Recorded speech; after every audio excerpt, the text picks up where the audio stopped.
चलो, good morning students. तो आज हम नया चैप्टर शुरू कर रहे हैं जो है जेनेटिक कोड। और मेरा नाम डॉक्टर सुमन जैन है। अगर मुझे प्लीज़ आपको मेरा वीडियो पसंद आए तो लाइक ज़रूर करें और बेल आइकन दबाएं ताकि आपको नोटिफिकेशन मिलते रहें, और प्लीज़ मेरे उसको सब्सक्राइब करें।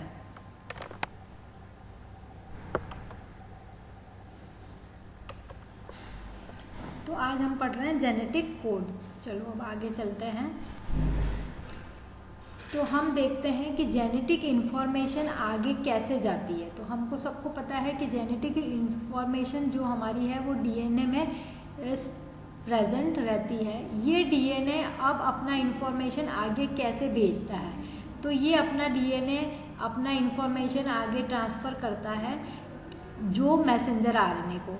अब ये ट्रांसफ़र करता है मैसेंजर आरएनए को इन्फॉर्मेशन। इस प्रोसेस को, जो डीएनए से मैसेंजर आरएनए बनता है, उस प्रोसेस को अपन बोलते हैं ट्रांसक्रिप्शन। ये मैसेंजर आरएनए फिर अपना इन्फॉर्मेशन आगे ट्रांसफ़र करता है 3 ट्रिपलेट के कोड में। 3 कोड एक साथ होते हैं जिनको अपन बोलते हैं ट्रिपलेट कोड। इस ट्रिपलेट कोड की फॉर्म में ये भेजता है, और उन ट्रिपलेट कोड्स का एक टेबल होता है जिस टेबल को अपन बोलते हैं जेनेटिक कोड। तो आज हम वही जेनेटिक कोड पढ़ने जा रहे हैं।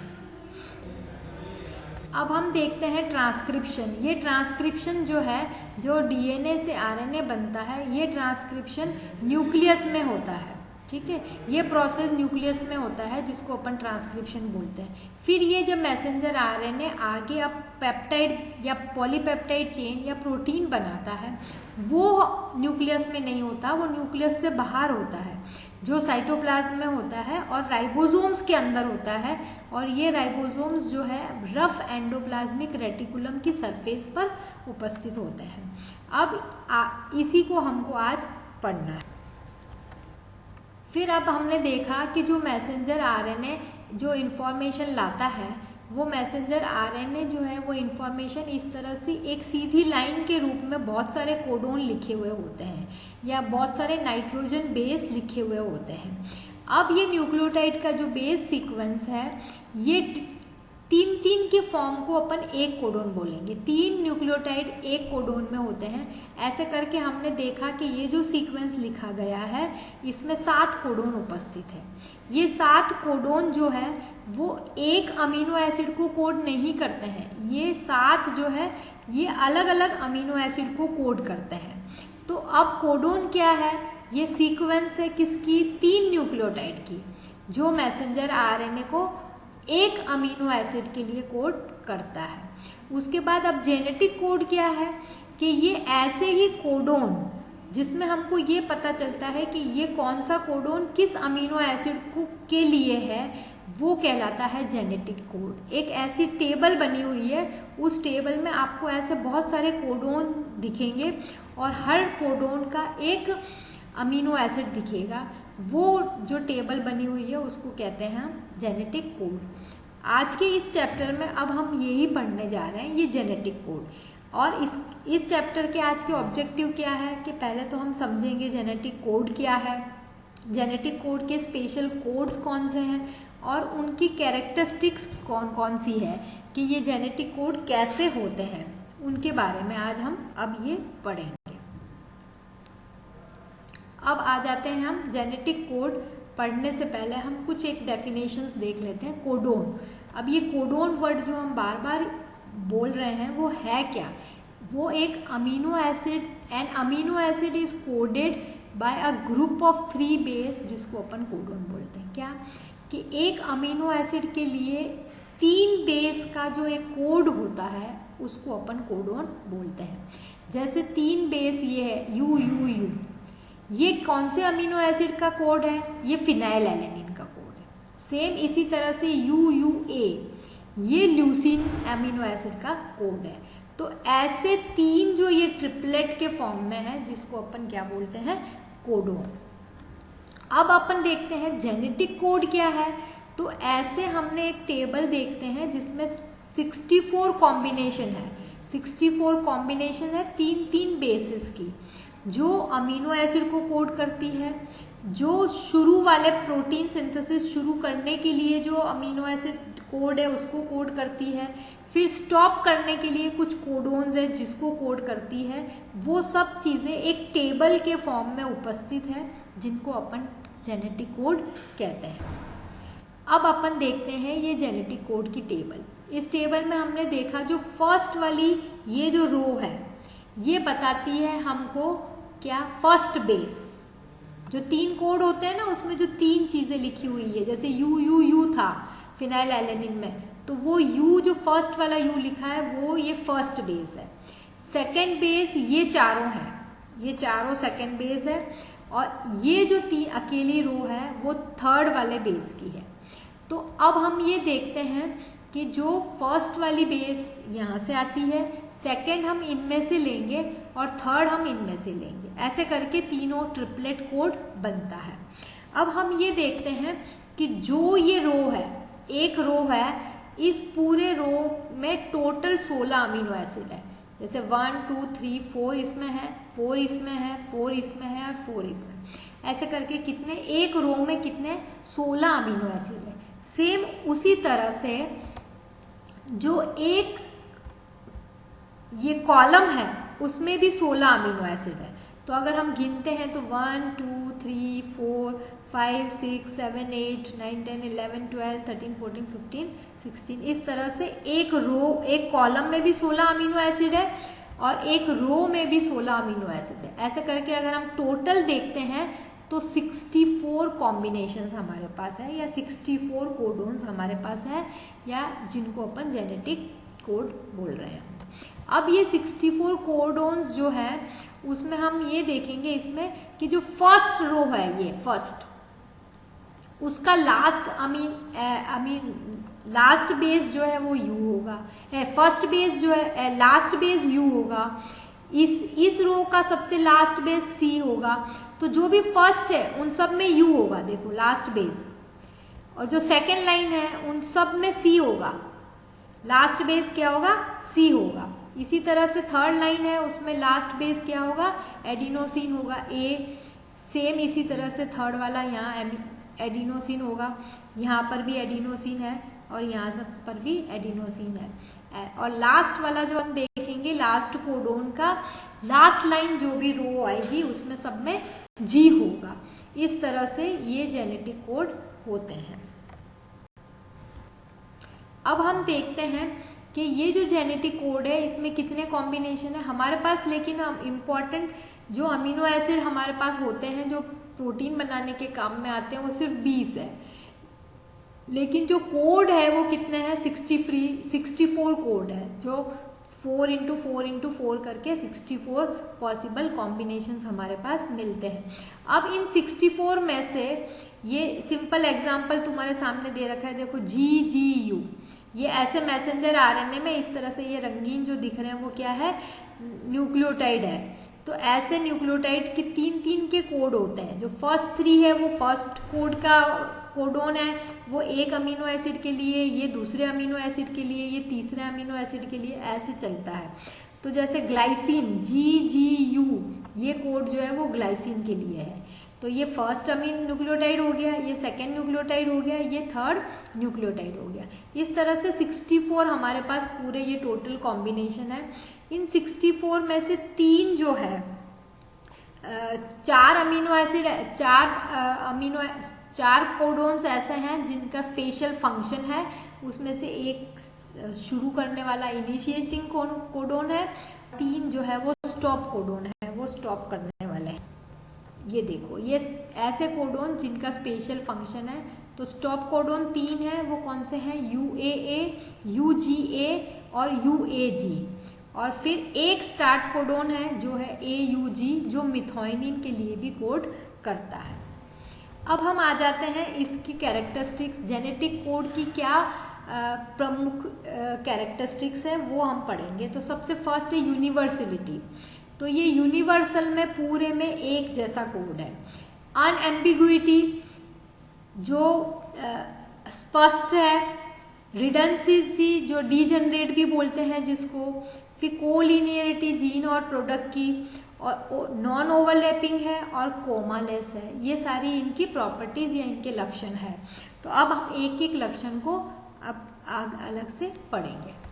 तो सबसे फर्स्ट है यूनिवर्सलिटी। यूनिवर्सलिटी का क्या मतलब है कि एक ही कोड, चाहे जैसे यू कोड है, उसको चाहे मैं ह्यूमन बींग्स में देखूं, चाहे बैक्टीरिया में देखूं, चाहे किसी एनिमल ले लो, चिंपांजी में देखूं, किसी इंसेक्ट में देखूं, किसी में भी देखूंगी, तो वो कोड जो है यू वो हमेशा फिनाइल एलेनिन को ही कोड करेगा।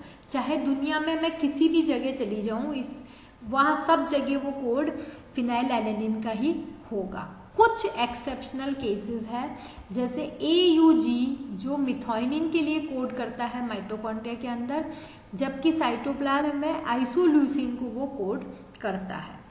इसके अलावा सारी जो म्यूटेशन की स्टडीज हुई है उन सब में यही देखा गया है कि जेनेटिक कोड जो है वो यूनिवर्सल है। कुछ एक्सेप्शनल केस टेबल में देखते हैं कि जैसे AUA ये माइटोकॉन्ड्रिया में तो मिथाइनिन को कोड करता है, जबकि साइटोप्लाज्म में ये आइसोल्यूसिन अमीनो एसिड को कोड करता है। UGA जो है वो माइटोकॉन्ड्रिया में तो ट्रिप्टोफैन को कोड करता है, जबकि साइटोप्लाज्म में वह स्टॉप कोडोन को कोड करता है। फिर AGA ये माइटोकॉन्ड्रिया में स्टॉप कोडोन को कोड करता है, जबकि AGA साइटोप्लाज्म में आर्जिनिन अमीनो एसिड को कोड करता है। AGG माइटोकॉन्ड्रिया में स्टॉप कोडोन को कोड करता है, जबकि AGG साइटोप्लाज्म में आर्जिनिन को कोड करता है। तो ये कुछ एक्सेप्शनल केसेस है जो अलग है, बाकी सारे कोडोन्स जो है वो यूनिवर्सल है। अब अपन आ जाते हैं दूसरी प्रॉपर्टीज की, जो है डीजेनरेसी। डीजेनरेसी का क्या मतलब है कि 20 हमारे पास अमीनो एसिड सिर्फ 20 है, लेकिन हमारे पास कोड कितने हैं, 61 है। इसका मतलब क्या हुआ कि एक अमीनो एसिड के लिए एक से ज़्यादा कोडोन्स होते हैं। तो एक अमीनो एसिड के लिए 2 कोडोन भी हो सकते हैं, 3 कोडोन भी हो सकते हैं, ऐसे करके 20 अमीनो एसिड के लिए 61 कोडोन है। तो हर अमीनो एसिड एक्सेप्ट सिर्फ मिथाइनिन ऐसा अकेला है जिसका सिर्फ एक ही कोडोन है, उसके अलावा बाकी सारे अमीनो एसिड के एक से ज़्यादा कोडोन उपस्थित होते हैं। ये कोडोन जो है, अब जिसमें एक जैसे कोडोन है, जैसे फिनाइल एलेनिन के लिए 2 कोड एक जैसे हैं, तो उन दोनों कोड को अपन सिनोनिम्स के नाम से बोलते हैं। उसके बाद ये कोडोन्स एक साथ इकट्ठे होते हैं तो वो सब एक अमीनो एसिड के लिए कोड करते हैं। फिर इसमें अपन ने देखा कि एक कोडोन में जो थर्ड बेस है वो थर्ड बेस इनसिग्निफिकेंट है, उसका कम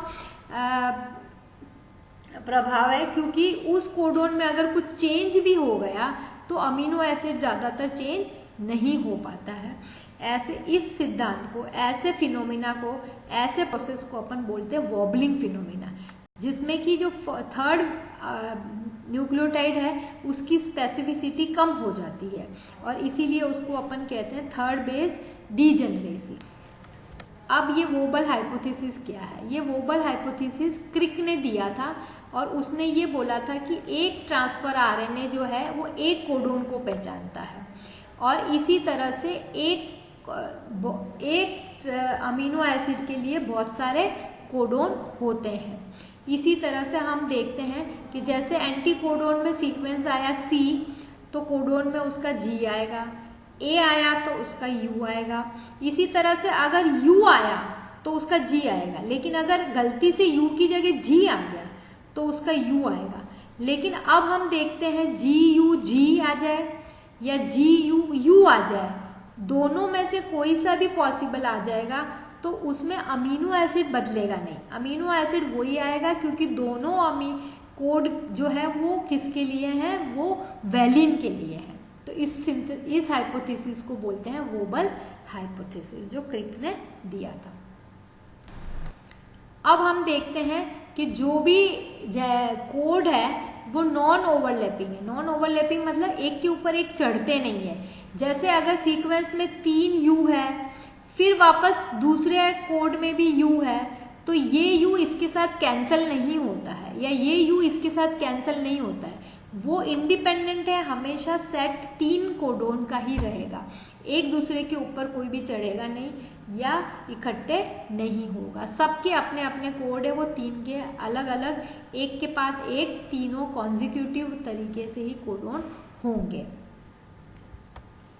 सेम इसी तरह से अपन कहते हैं ये कॉमा लेस है कि इन तीनों कोड आ गया, एक कोड आ गया तीनों बेसिस का या तीनों न्यूक्लियोटाइड का, उसके बाद कोई भी जगह कोई कॉमा नहीं है या कुछ और न्यूक्लियोटाइड नहीं है। ऐसा नहीं है कि हर कोड के बाद में एक अलग तरह का कोई न्यूक्लियोटाइड रिपीट हो रहा है, ऐसा कुछ भी नहीं है।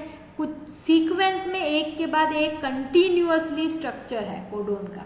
एक कोडोन खत्म हो गया तो दूसरा आ जाएगा, दूसरा खत्म हो गया तो तीसरा आ जाएगा, और जो पहले वाला कोडोन का लास्ट न्यूक्लियोटाइड है वो हमेशा उसके पीछे दूसरे वाले कोडोन का फर्स्ट न्यूक्लियोटाइड होगा ही होगा, ऐसे ही होगा, कोई दूसरा चेंज नहीं होगा। बाद अपन देखते हैं अनएम्बिग्यूटी।